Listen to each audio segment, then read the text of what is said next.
Terkadang permintaan Baginda Khalifah Harun ar-Rasyid tidak masuk akal.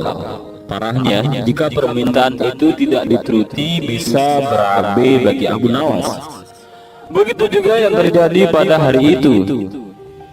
Hai Abu Nawas, seru Khalifah Harun ar-Rasyid, sekarang juga kamu harus dapat mempersembahkan kepadaku seekor harimau berjenggot. Jika gagal, aku bunuh kau. Abu Nawas hanya bisa menatap lantai. Bila sudah begitu, dia menyadari Baginda sedang keluar bencinya kepada dirinya. Dari bentuk mulut dan intonasinya ketika mengucapkan kalimat itu jelas betapa Sultan sedang kesal dengan Abu Nawas. Ya Tuanku Syah Alam, jawab Abu Nawas mau tidak mau. Semua perintah paduka akan hamba laksanakan. Namun untuk yang satu ini hamba mohon waktu 8 hari. Baik, kata Baginda Raja. Alkisah, pulanglah Abu Nawas ke rumah. Agaknya ia sudah menangkap gelagat bahwa Raja sangat marah kepadanya. Dicarinya akal supaya dapat mencelakakan dirinya. Ini perkara serius, pikir Abu Nawas gelisah. Sesampainya di rumah, dipanggilnya 4 orang tukang kayu dan disuruhnya membuat kandang macan. Hanya dalam waktu 3 hari kandang itu pun sudah siap. Kepada istrinya ia berpesan agar menjamu orang yang berjenggot yang datang ke rumah.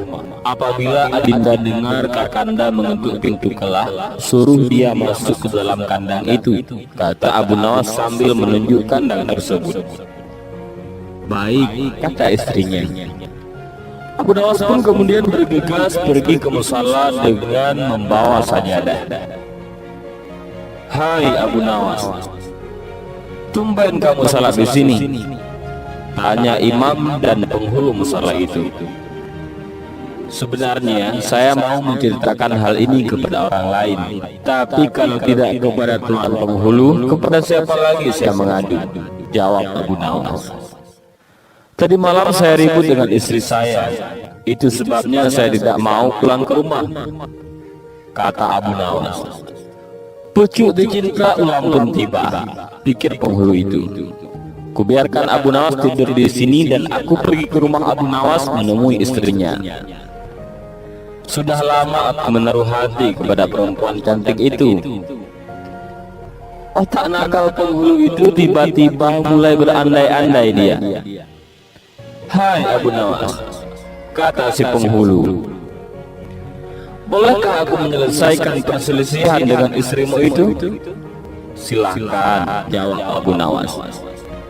Hamba sangat berterima kasih atas kebaikan hati Tuan. Lanjutnya, maka pergilah penghulu ke rumah Abu Nawas dengan hati berbunga-bunga, dan dengan wajah berseri-seri diketuknya pintu rumah Abu Nawas. Begitu pintu terbuka, ia langsung mengimit istri Abu Nawas dan diajak duduk bersanding. Hai Adinda, katanya, apa gunanya punya suami jahat dan melarat? Lagi pula Abu Nawas hidupnya tak karuan. Lebih baik kamu jadi istriku. Kamu dapat hidup senang dan tidak kekurangan sesuatu apapun. Rayu si penghulu itu. Baiklah, kalau keinginan Tuan demikian, jawab istri Abu Nawas yang polos-polos saja. Tak berapa lama kemudian terdengar pintu diketuk orang. Ketukan itu membuat penghulu kaget. Kemana aku harus bersembunyi? Tanya kepada istri Abu Nawas. Tuan penghulu, silahkan bersembunyi di dalam kandang itu, ujarnya lalu menunjuk kandang yang terletak di dalam kamar Abu Nawas. Tanpa pikir panjang lagi, penghulu itu masuk ke dalam kandang itu dan menutupnya dari dalam. Sedangkan istri Abu Nawas segera membuka pintu sambil menengok ke kanan dan ke kiri. Abu Nawas masuk ke dalam rumah.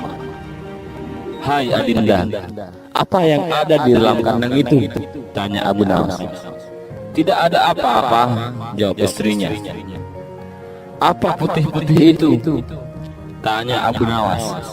Lalu dilihatnya penghulu itu gemetar karena malu dan ketakutan. Setelah 8 hari sesuai janji dengan Baginda, Abu Nawas memanggil 8 kuli untuk memikul kandang itu ke istana. Baghdad menjadi gempar karena orang-orang ingin melihat harimau berjenggot. Seumur hidup jangankan melihat, mendengar harimau berjenggot pun belum pernah. Dan kini Abu Nawas malah dapat seekor. Mereka terheran-heran akan kehebatan Abu Nawas. Tapi begitu dilihat penghulu di dalam kandang, mereka tidak bisa bilang apa-apa selain mengiring kandang itu sampai ke istana hingga menjadi arak-arakan yang panjang. Si penghulu malu bukan main. Tidak lama kemudian sampailah iring-iringan itu ke dalam istana. "Hai Abu Nawas, apa kabar?" tanya Baginda Sultan. "Apa kamu sudah berhasil mendapatkan harimau berjenggot?" "Dengan berkat dan doa tuanku, alhamdulillah hamba berhasil," jawab Abu Nawas enteng. Maka dibawalah kandang itu ke hadapan Baginda. Ketika Baginda hendak melihat harimau tersebut, si penghulu memalingkan mukanya ke arah lain dengan muka merah padam karena malu. Akan tetapi kemanapun ia menoleh, ke situ pula Baginda meletotkan matanya. Tiba-tiba Baginda menggeleng-gelengkan kepala dengan takjub, sebab menurut penglihatan beliau yang ada di dalam kandang itu adalah penghulu musalla. Abu Nawas buru-buru menimpali. "Ya tuanku, itulah harimau berjenggot." Tapi Baginda tidak cepat tanggap. Beliau termenung sesaat. Kenapa penghulu dikatakan harimau berjenggot? Tiba-tiba Baginda bergoyang ke kiri dan ke kanan seperti orang berdoa. Penghulu. "Ya tuanku Syahalah," kata Abu Nawas. "Perlukah hamba memberitahukan kenapa hamba dapat menangkap harimau berjenggot ini di rumah hamba sendiri?" Ya, ujar Baginda sambil menoleh ke kandang itu dengan mata berapi-api. "Ya, aku sudah paham." Bukan main murka Baginda kepada penghulu itu, sebab ia yang semestinya menegakkan hukum, ia pula yang melanggarnya. Ia telah berkhianat. Baginda segera memerintahkan punggawa mengeluarkan penghulu dari kandang dan diarak keliling pasar setelah sebelumnya dicukur segi empat, agar diketahui oleh seluruh rakyat betapa aibnya orang yang berkhianat. Dan inilah cerita Abu Nawas yang menangkap harimau berjenggot.